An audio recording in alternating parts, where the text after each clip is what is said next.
Ciclo de los elementos.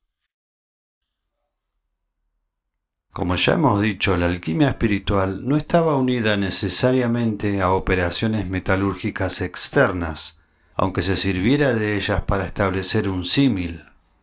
Sea como fuere, es de suponer que al principio la obra externa y la obra interna marchaban paralelamente, pues en el marco de una civilización orientada hacia el objetivo supremo del hombre, un arte solo podía tener sentido si servía a fines espirituales, y a la inversa, un modo de expresión simbólico debía basarse en actos visibles. Por tanto, será oportuno examinar brevemente algunos de los más simples procesos que en la alquimia han sido siempre ejemplo y punto de referencia. Además de las operaciones metalúrgicas propiamente dichas, que consisten en extraer un metal del mineral bruto, fundirlo y, en caso necesario, alearlo con otros metales para mejorar sus propiedades, tenemos la obtención de los productos químicos que sirven para trabajar los metales, ya sea para limpiarlos, ya para infundirles otras propiedades, hacerlos más aptos a la fusión, darles mayor consistencia o alterar su color. Entre estos productos figuran el antimonio y el azufre, así como el mercurio, que si bien en sí ya es un metal, también sirve para disolver otros metales. Con la obtención y manipulación de estos productos químicos, el campo de acción del metalúrgico se ensancha hacia ese ámbito que hoy conocemos con el nombre de química. Y este es, sin duda, el motivo por el cual las artes afines, como la fabricación de vidrios de colores, de gemas artificiales y de tintes, se incluyen en el legado eminentemente metalúrgico de la alquimia y en sus metáforas. Algunos alquimistas de renombre como Jabin ibn Hayyan, Abu Bekr ar-Razi y Geber citan en sus obras una serie de operaciones fundamentales que evidentemente son de índole química, pero que al mismo tiempo, por su carácter general y típico, pueden servir también de ejemplo de procesos internos. Según Jabir, hay 4 procesos fundamentales en la obra alquímica. Primero, la limpieza de las sustancias. Luego, la disolución, a la que sigue una nueva consolidación. Y finalmente, su aleación. Ar-Razi enumera otras muchas operaciones, casi todas ellas incluidas también en la Summa Perfectionis de Geber, de las que solo mencionaremos las más importantes. La sublimación, que servía lo mismo que hoy, para separar de una mezcla la materia evaporable y obtenerla así en estado puro. Como es sabido, así se obtiene el azufre. La clarificación por decantación, que se empleaba para separar una materia fundible, un metal, mediante su segregación de los minerales no fundibles. La destilación, que era una filtración de las materias solubles.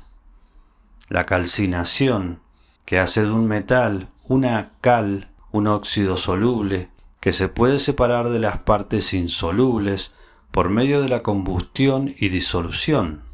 Luego, tras una nueva coagulación, debía reintegrarse a su estado no óxido. Las materias volátiles pueden fijarse y solidificarse sometiéndolas a la acción del fuego. Las duras y quebradizas pueden transmutarse en cerosas o fundibles por medio de la ceración. En todas estas operaciones se utilizaban, además de los medios puramente minerales, materias orgánicas como el aceite y la orina. Si bien la alquimia práctica carecía de los conocimientos analíticos de que dispone la química moderna, en cambio, era mucho más clara su visión de los aspectos cualitativos de la materia y de sus transmutaciones. Sus métodos eran extraordinariamente sutiles y es posible que a veces se adentrara en caminos que la ciencia moderna no toma en consideración. La naturaleza tiene múltiples facetas. El símbolo más claro e inmediato era el ofrecido por las mutaciones que podía experimentar una sola materia pasando sucesivamente del estado líquido al gaseoso y de éste al sólido, trocando su carácter quebradizo por una consistencia cerosa y fundible, disolviéndose y cristalizándose después y cambiando de color de vez en cuando. Esto se refería a la materia básica del mundo, que adquiere todas las formas y estados posibles sin perder sus cualidades esenciales, y a la naturaleza del alma, que muestra también multitud de estados y propiedades, todos los cuales, en cierto modo, pertenecen a su esencia, que en sí no pueden captarse directamente. Por tanto, en pequeña escala, en el horno y en la retorta del alquimista, se revela el gran proceso de la naturaleza, tanto en el orden psíquico como en el físico.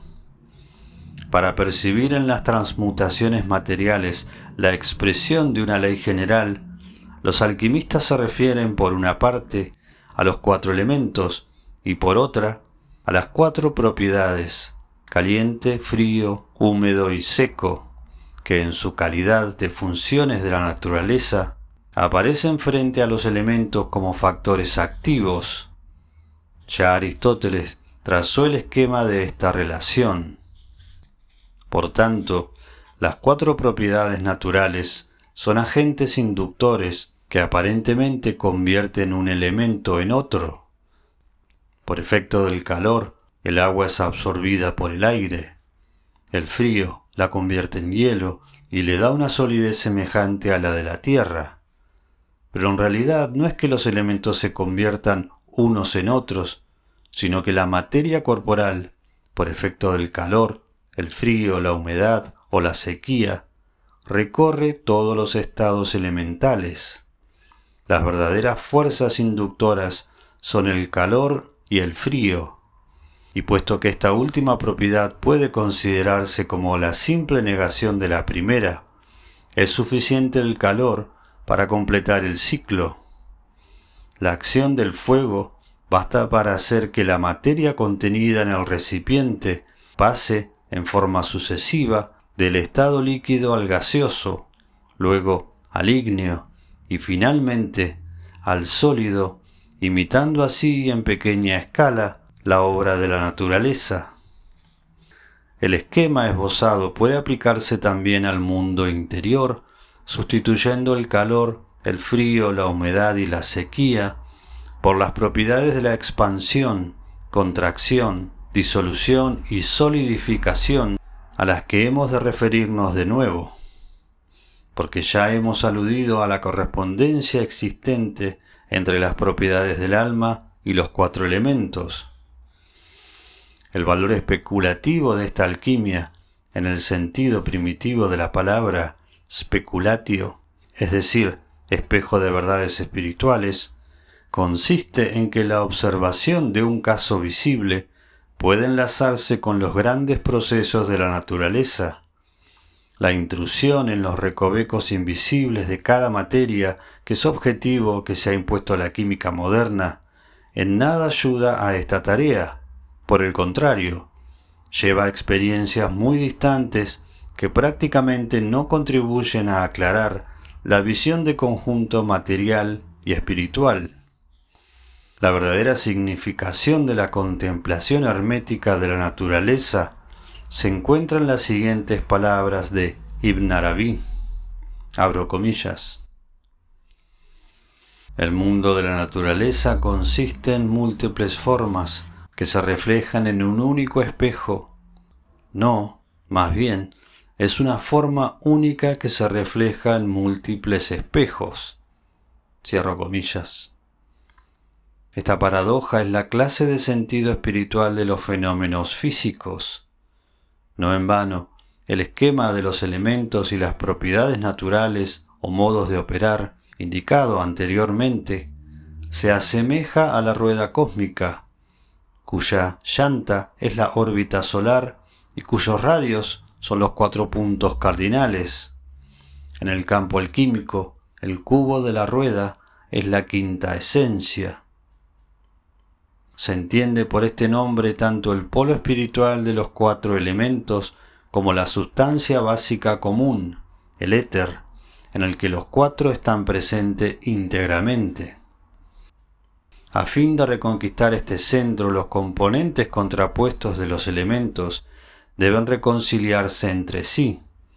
El agua debe hacerse ígnea, el fuego líquido, la tierra ingrávida y el aire sólido. Pero aquí no salimos del ámbito de los fenómenos físicos para entrar en el campo de la alquimia interior. Sinesio escribe, abro comillas: así pues, está claro lo que quieren decir los filósofos cuando describen la producción de nuestra piedra como la modificación de la naturaleza y del ciclo de los elementos. Pero ya ves que, por medio de su incorporación, lo húmedo se hace seco, lo volátil se solidifica, lo espiritual se hace corpóreo, lo líquido cristaliza, el agua se hace fuego y el aire tierra, de manera que los 4 elementos se despojan de su naturaleza para asumir la de su oponente.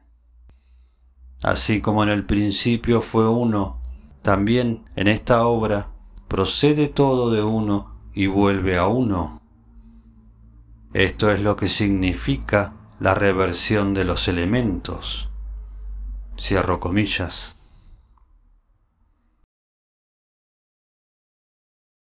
Alquimia de Titus Burckhardt @audiolibro humano